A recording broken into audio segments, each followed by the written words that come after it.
Toto, ang aking pera rin eh, dadalawandaan. Ay kakakari ba? Ayun guys, ang sabi ni nanay, tutuhan na daw ang pera niya. Oo. Ito guys, buo na yung cellphone ng apo niya. Ito nanay, ay hindi ko na pababayaran sa inyo. Ay, salamat. Ililibre ko na po sa inyo. Ah. Pero anak ko. Ayun guys, hindi ko na pinakita sa inyo kung paano ko ginawa yung phone ng apo ni nanay. Kasi nga nakipagkwentuhan ako sa kanya habang ginagawa yung phone. Yun guys, ito na, buo na yung cellphone ni nanay. Hindi na natin pababayaran sa kanya. Tulong na natin doon sa apo niya na nag-aaral. Naibigan na gagamit.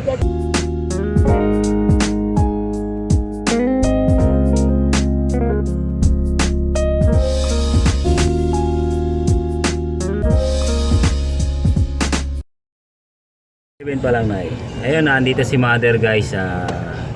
May cellphone yung apo niya na ipapagawa sa atin. Pinapagawa. Ayun,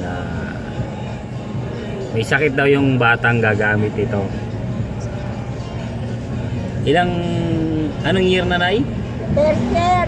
First year high school po. First year high school daw mga kablagadag ko. Taga Santa Rosa pa si nanay na nagtitinda rito ng mani sa Robinson Galleria. Hindi anak, dito Robinson Dampa. Robinson lang pala, yung supermarket lang, yung market. Supermarket. Tutulungan natin mga kablagadag ko ito. Ito yung cellphone ng apo ni nanay. Tinatanong ni nanay kung magkano rin bayad. Testingin muna natin mga kablagadag kung magagawa natin, gawin natin yung magagawa natin.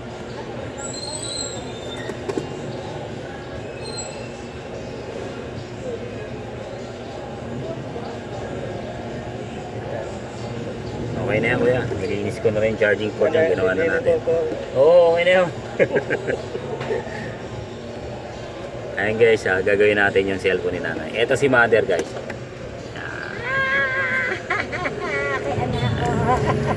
Gagawin natin yung cellphone ni mother. Gawin mo.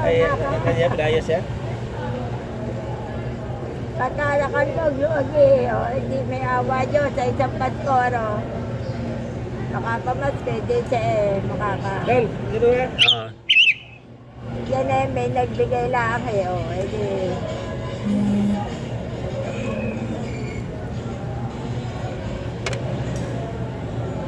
May mga anak ka na rin, Toto. Meron na rin po. Oo. Pwede yun nakakapag-aral at pag nakapag-aral, tama sa kanila. Iba paano para namang gumanda ka lang. Di bali na yung may sakit na bata, yun po yung high school. Oo. Yung sinundan po niya, okay naman. Okay naman, ano.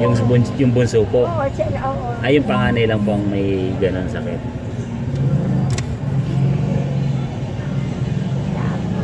Anong pangalan nun ay? Nung may sakit sa puso, Apo. Christine May. Babae po ba? Oo. Babae. Babae talaga. Ito rin na, yung aking isang panganay kong apo, ayan.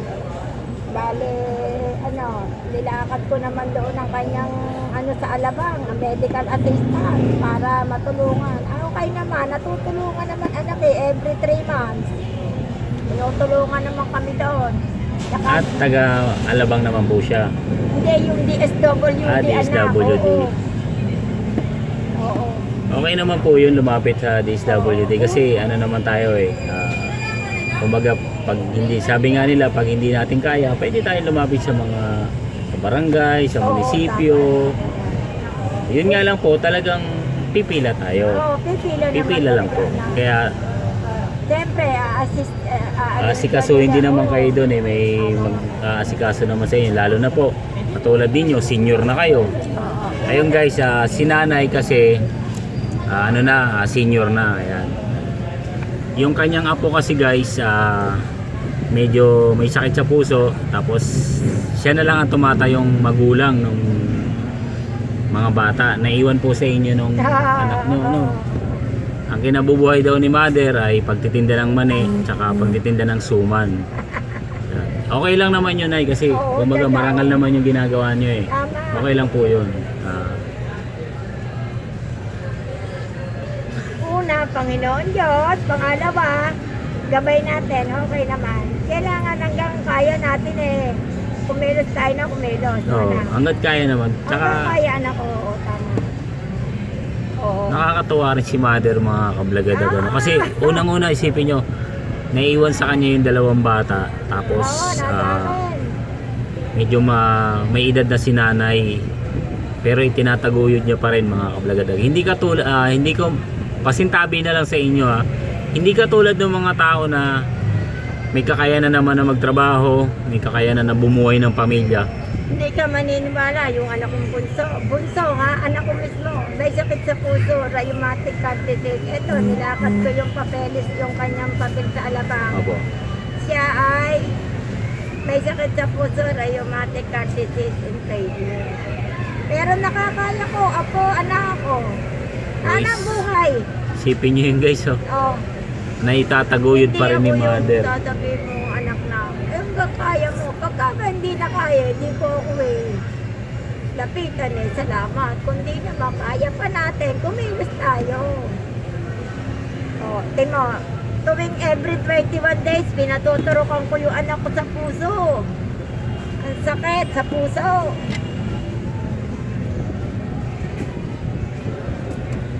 Ganun lang tayo. Sana'y magdingas na yan, anak. Sabi ko nga sa inyo na, gagawin natin yung cellphone ng apo nyo. Ayos na. Sana'y katigang kayo ng Panginoon Diyos.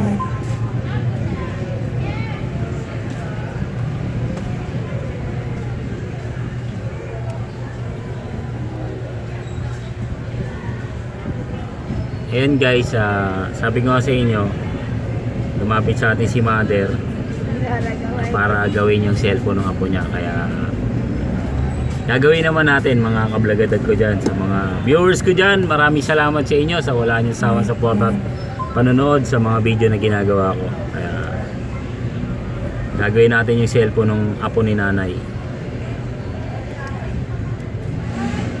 Na ito raw ginagamit ng apo niya sa school.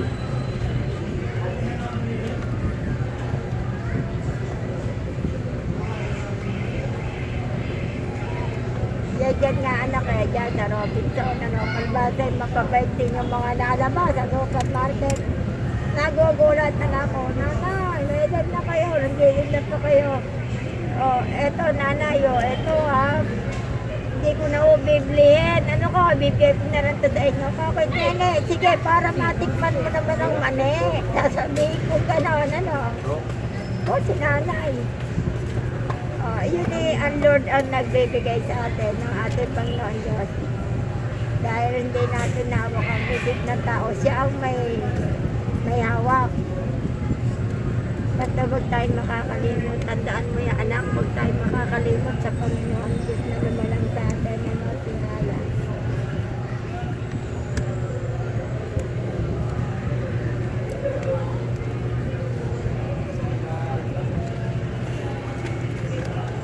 Matagal ka na anak nagagawa dito ng ano? Matagal na rin po. Oo.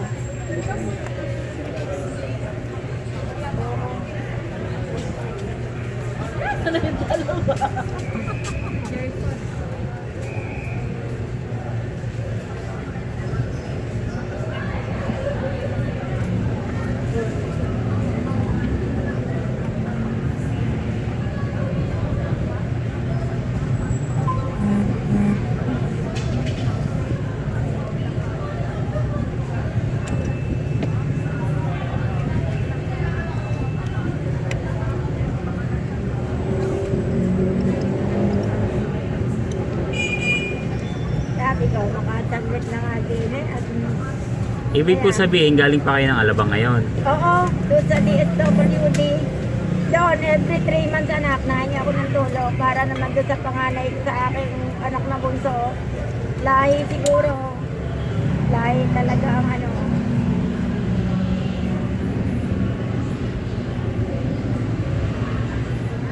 Ito, ang aking pera rin eh, dadalawandaan. Ay kako, aray ba? Yung guys, ang sabi ni nanay, tutuhan na daw ang pera niya. Oo. Eto guys, buo na yung cellphone ng apo niya. Eto nanay, ay hindi ko na pababayaran sa inyo. Ay, salamat. Ililibre ko na po sa inyo. Ah. Pero anak, Ayan na guys, buhay na. Lilibre na lang natin kay nanay para tulong na lang natin sa kanya. salamat! Salamat po! Salamat sa iyo. Anak, Ayun guys, Toto, hindi ako may kaunti rin eh. Gusto ko para hindi dumutulad sa kanya, malagyan ng case. Minsan, sa ano na lang mother, Walang ganyan. sa online nyo na lang po siya order. pwede anak ko. O sige anak ko. Sa online na lang po. O paano? I-charge lang po muna natin ng konti yung phone sige nyo. anak ko. Ayun guys, hindi ko na pinakita sa inyo kung paano ko ginawa yung phone ng apo ni nanay. Kasi nga nakipagkwentuhan ako sa kanya habang ginagawa yung phone. Yun guys, ito na, buo na yung cellphone ni nanay. Hindi na natin pababayaran sa kanya. Tulong na natin doon sa apo niya na nag-aaral. Maiging na nagagamit, bigay lang sa akin eh. Ayan yung mother, pag ano, Kasi hindi ako marunong, sila na rin ang naglagay ng mga ano. Sige ka ako. Oh.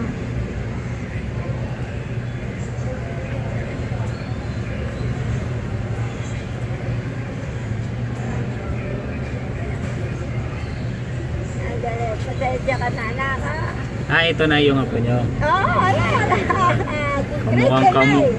Kamukhang kamukha nyo pala na yun, no? Oo, kamukha. Kamukhang kamukha ni nanay yung kanyang apo guys. Pakita mo dahil. Ayan, guys, oh. Yung apo ni nanay. Ayan, buo na yung cellphone ng apo niya, magagamit niya na sa school. Kasi ito raw yung ginagamit ng bata pag nagsisearch sa sa mga assignment niya. Nakalagay dyan, yan ang school siya. Ito guys, hindi na natin pababayaran para makatulong tayo kay nanay. Minsan guys, ibablog ko kung saan si nanay nagtitinda ng money. Dadaanan natin yan.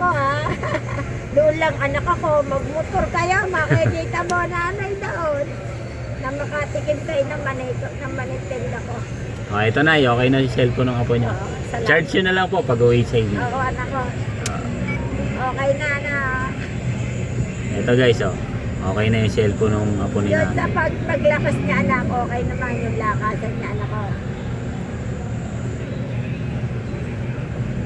Okay na mother. Toto, salamat ng marami. Ayan, guys. Ako'y masayang masaya.